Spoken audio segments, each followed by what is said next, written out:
The problem of street children is everywhere, but somehow they don't seem to register with the authorities and with the general public at large. Often people don't hesitate in taking the right decisions because they are not very much aware of what are the rules and regulations. Now, since this SOP is there, it quotes the relevant rule under which they need to take a certain action and provides them with a framework. We have already rolled it out in 7 states and the response has been very positive. Excuse me, madam. Why is the child not in school and selling flowers? What are you saying to the child? The child is probably an abandoned, orphaned or runaway child. I am a volunteer working with children living in street situations. I'm trying to find out her whereabouts. How will you be able to help? Or how can a common man like me help? For any person who finds a child in street situation, your first point of contact is the Childline number 1098. Childline Services is a 24 hours emergency outreach service for children in crisis. In many districts, the District Child Protection Unit (DCPU) also publishes its helpline or contact number, which can be used. Developed by National Commission for Protection of Child Rights (NCPCR) in partnership with Save the Children, step-by-step guidelines have been put together as Standard Operating Procedure (SOP) for care and protection of children in street situations. SOP classifies street children into 4 categories: abandoned or orphaned child. The child is abandoned by his biological or adoptive parents, or the child is without parents or a guardian. Also, large number of children with physical or mental disabilities are abandoned by their parents or guardians. In the second category, missing or a runaway child, the child is living on the street and has no contact with parents, siblings, relatives or guardians. The child could also be lost or separated from the family, and the separation could be accidental or incidental. It can also be a child who lives and works on the street. The third category is the street-connected or community child. The child lives on the street or pavements with parents, siblings, relatives or guardians, or works with them on the street. Or the child works on the street and often returns home to his slum or hut at night. And the fourth category is the child begging. The child is asking or receiving alms in public place or entering any private premises for purpose of alms. Where are you likely to find children in street situations and what is to be done? There are certain hotspots where such children are mostly found. If you find a child at the railway station, your first point of contact is the Government Railway Police, called the GRP. If you cannot locate the first point of contact, then the alternate contact is the station manager or District Child Protection Unit. If you find the child at the bus stand, streets or pavements, footpaths, light signals, under flyover bridges, slums, red light areas, or any other places when a child is found, the first point of contact is the Child Welfare Officer of the local police station. The second point of contact is the Special Juvenile Police Unit, SJPU or DCPU. If you find a child at the temple, dargah, or other places of religious worship, your first point of contact is the management of the place. The alternate contact is the Child Welfare Officer of the local police station or the DCPU. Outside shops or malls, your first point of contact is the Child Welfare Officer of local police station, alternate contact, the Labour Inspector of the area or the DCPU. If you find the child at construction sites, working in small shops or market areas, your first point of contact is the Labour Inspector, the alternate contact, the CWO of the local police station or the DCPU. If the child is at hospitals, dispensaries seeking treatment, then the first point of contact is the hospital administrator on duty. Alternative contact is the CWO of the local police station or the DCPU. beaches, or tourist hotspots, first contact is the child welfare officer of local police station or the tourist police. The alternate contact is the SJPU or the DCPU. Also, not forgetting the child in need of care and protection inside any premise or house, the first point of contact is the child welfare officer of local police station. The alternate contact is the district level anti-human trafficking unit of the police or the DCPU. What happens when a child in street situation is reported? As per the Juvenile Justice Act 2015, the child should be presented to the CWC, that is Child Welfare Committee, within 24 hours after rescue. CWC? What does CWC do when a child is rescued?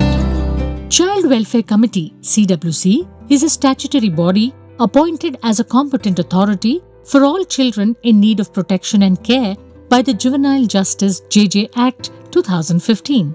CWC takes care of all cases regarding care, protection and rehabilitation of children, as well as ensures provision of basic needs. Once the child is reported or referred to the CWC, the committee makes preliminary inquiries the child was found and the family's whereabouts. Then, it files a social investigation report within 15 days. This helps determine if the child is an abandoned, orphaned, runaway, or a missing child. The CWC speaks to the child if the child is old enough to inquire what the child wants to do in case the child wants to go back to the family. The CWC then passes an interim order for short-term care to send the child to the nearest child care institutions, CCI, till the family is contacted. Once the family of the child is found, and after consulting the social investigation report, and depending upon the child's wishes to go back to family, the CWC orders restoration of the child with the family following the laid down procedures. This inquiry must be completed within 4 months or less as fixed by the CWC. What if the child does not want to go back to the family? CWC asks for a report from the District Child Protection Unit or Special Juvenile Police Unit or a social worker or the NGO to assess the case and counsel the child. After counseling and talking to the child, CWC, then keeping the best interest of the child, orders for a long-term residential care for the child in children's home or child care institutions. And what if the child does not know where the family is? CWC passes directions for the child to be registered as missing on the Khoya Paya portal or Track the Child portal at the National Tracking System for Missing and Vulnerable Children. An FIR has to be registered in the local police station to enable tracking and recovery of the child by the parents. When the parents of the child are found, the CWC orders restoration of the child with the family following the laid down procedure. Majority of children in street situations are from the category of children of street living families. This is the street connected child or community child on the street. So, what CWC does when such children are reported to CWC? The CWC directs the DCPU, SJPU, CWO, CWPO, social worker, NGO representative to produce the family if not accompanied with the child in the first instance. The CWC will try to find out the reasons for the child working or living on the streets. The CWC would then order speedy social investigation to ascertain if it is safe for the child to be with the family. If the family lives in slums or huts or pavements, the CWC directs the counseling of the family by a social worker or a child welfare officer to ensure that the child does not work on the streets and also explains to them the various reasons why the child should not be on the streets. The CWC in this case can also assign the CBO or an NGO the responsibility of providing care, protection and rehabilitation of the child, and in case of adults, enrolls them for family strengthening program. Who are the other key functionaries and what are their roles and responsibilities? The National Commission for Protection of Child Rights, NCPCR, and the State Commission for Protection of Child Rights. SCPCR is responsible for monitoring the implementation of the provisions of the JJ Act 2015. Child Welfare Committee is the final authority to dispose of cases for care, protection, treatment, development, and rehabilitation of children, as well as to provide for their basic needs and protection. The JJ Act 2015 mandates that in every police station, at least one officer, not below the rank of Assistant Sub-Inspector, with aptitude, appropriate training and orientation, may be designated as the Child Welfare Police Officer to exclusively deal with children who are victims or perpetrators. This is to be done in coordination with the police, voluntary and non-government organizations. The JJ Act 2015 provides for Special Juvenile Police Unit, SJPU, which means a unit of the police force of a district or a city or any other police unit like railway police dealing with children and designated as such for handling children. The SJPU in each district and city shall be headed by a police officer not below the rank of a deputy superintendent of police or above, and 2 social workers having experience of working in the field of child welfare, of whom one shall be a woman. Child Care Institution (CCI) is defined as children's home, open shelter, observation home, special home, place of safety, specialized adoption agency, and a fit facility recognized under the JJ Act 2015 for providing care and protection to children who are in need of such services. The District Magistrate is the Grievances Redressal Authority for CWC, and anyone connected with the child may file a petition before the DM, who will consider the same and pass appropriate orders.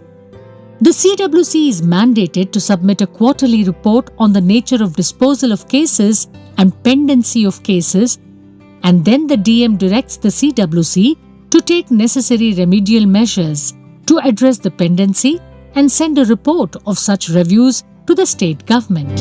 Thank you so much. Now, I know the steps and roles each one plays to ensure care and protection of children in street situation. Now, even a common man, a citizen like me, knows what to do when we find a child in street situations.